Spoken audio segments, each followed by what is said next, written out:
কি বন্ধুরা, ভয় পেয়ে গিয়েছিলেন নাকি? ভয় পাওয়ার কিছু নেই, এটা আমি মানুষ। আমি এখন ভূত সাজছি। হ্যাঁ, আমাদের ডিরেক্টর আমাকে ভূত সাজাচ্ছে।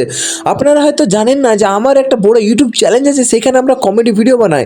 তো আজকে হঠাৎ করেই কিন্তু সেখানে আমরা ভূতের ভিডিও শ্যুট করার সিদ্ধান্ত নিই, এবং আমাকে কিন্তু তারা ভূত হিসাবে সিলেক্ট করে এবং আমাকে কিন্তু মেকআপ করা।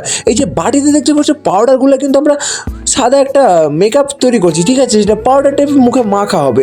তো আমাদের ক্যামেরাম্যান করছে কি, আমার মুখে এখন লাগিয়ে দিচ্ছে। আমাকে যে এখন মেকআপ করেছে সে হচ্ছে আমাদের বন্ধু রনি, ঠিক আছে? এ হচ্ছে ক্যামেরাম্যান, ডিরেক্টর, আর্টিস্ট, সব কিছু। এ সব কিছু ট্যালেন্ট এর ভিতরে ভরে ভরে আছে, সব কিছু কিন্তু করতে পারে। তো দেখো আমাকে কত সুন্দর করে একটা ভূতের রূপ ধরনের মেকআপ করে দিচ্ছে, একদম অসাধারণ লেভেলে, ঠিক আছে?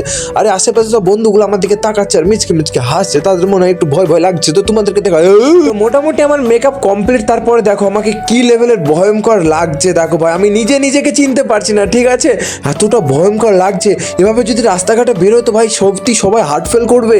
আর আমাদের কিন্তু এতটা ভয়ঙ্কর ভাবে কিন্তু আমাদের ভূতের অভিনয়টা কিন্তু শ্যুট করতে হবে, ঠিক আছে? দেখো এবার আমাকে ভাই সত্যি ভাই রে ভাই, অসাধারণ একদম। হ্যাঁ, আমি ভালোই বুঝতে পেরেছি আমাকে দেখে তোমাদের ফানি টাইপের মনে হয়েছে, কিন্তু না, রিয়ালিটিতে চলো ভয় দেখাচ্ছি তোমাদেরকে। তো আজকের বেসিক্যালি শ্যুটটা ছিল একটা ভয়ঙ্কর বিল্ডিংয়ে, ঠিক আছে? তো বিল্ডিংয়ে দেখো আমাকে এখান থেকে কিন্তু কেমনটা লাগছে, পুরো ভূতের মতো, ঠিক না? তো বন্ধুরা দেখো, যখন অভিনয়টা করছিলাম তখন এইরকম লুক ছিল কিছু, ঠিক? লাগাতার 2 থেকে 3 ঘন্টা অভিনয় করার পর আমি কিন্তু চলে আসলাম বাড়ি। অভিনয় কিন্তু শেষ, ঠিক আছে? তারপর দেখো আমার মুখের মেকআপ কিন্তু আপনি উঠে পড়েছে। বাই।